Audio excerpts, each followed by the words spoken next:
অনু আর অভি English honours পড়তে এসে first ইয়ারে আলাপ। প্রথমে ছিল ওই নর্মাল বন্ধুই, তারপর মিশতে মিশতে কথা বলতে বলতে হয়ে উঠল একে অপরের বেস্ট ফ্রেন্ড। এখন ওদের 3 বছরের সম্পর্ক।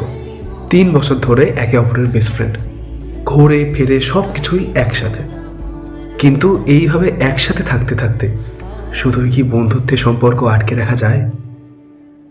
দুজনের মনেই ফিলিংস আসা শুরু হয়েছে, কিন্তু অভি একটু লাজুক ছেলে, ভাবছে বলতে গিয়ে যদি বন্ধুত্ব খারাপ হয়ে যায়।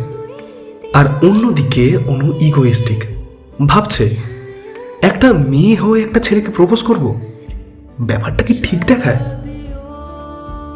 তবে এতদিন পর অভি ফাইনালি ঠিক করেছে যে সে আজ অনুকে প্রপোজ করবে। অভি কি পারবে আজ নিজের মনের কথা অনুকে বলতে, নাকি আটকে যাবে আগেই? জানতে হলে শুনতে হবে আমাদের আজকের গল্প ফুচকা প্রেম। কিছু বলবি? না মানে হ্যাঁ, এই মানে ওই আর কি। কি বলে ফেল।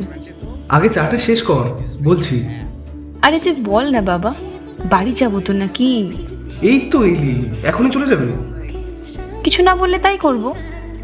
আরে শোন শোন শোন শোন শোন, তুই কি একা, মানে একাই?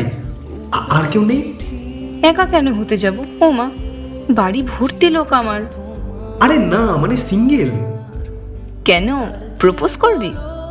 এই না মানে, ও করবি না? আরে এই কি তাই বলেছি নাকি?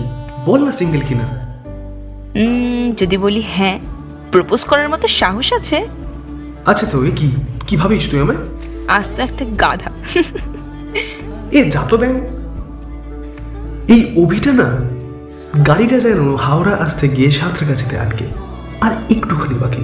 আরে বল না রে বাবা, নিজের মনের কথাটা খুলে বল। অভি কি পারবে নিজের মনের কথা বলতে, নাকি গাড়ি আটকে যাবে আগে স্টেশনে? এই সালা, প্রপোজ করবি না বাড়ি যাব আমি? আচ্ছা আচ্ছা আচ্ছা আচ্ছা, শোন শোন শোন শোন, বলছি উইল ইউ বি টক জল ইন মাই ফুচকা? ইস, এভাবে প্রপোজ করলে কেউ পড়বে আদৌ? হ্যাঁ তুই। কিভাবে বুঝলি? ইউ আর ব্লাশিং ম্যাডাম, সব বুঝি। চল ফুচকা খাওয়া, জানোয়ার। তাহলে কি আমি হ্যাঁ ভাববো?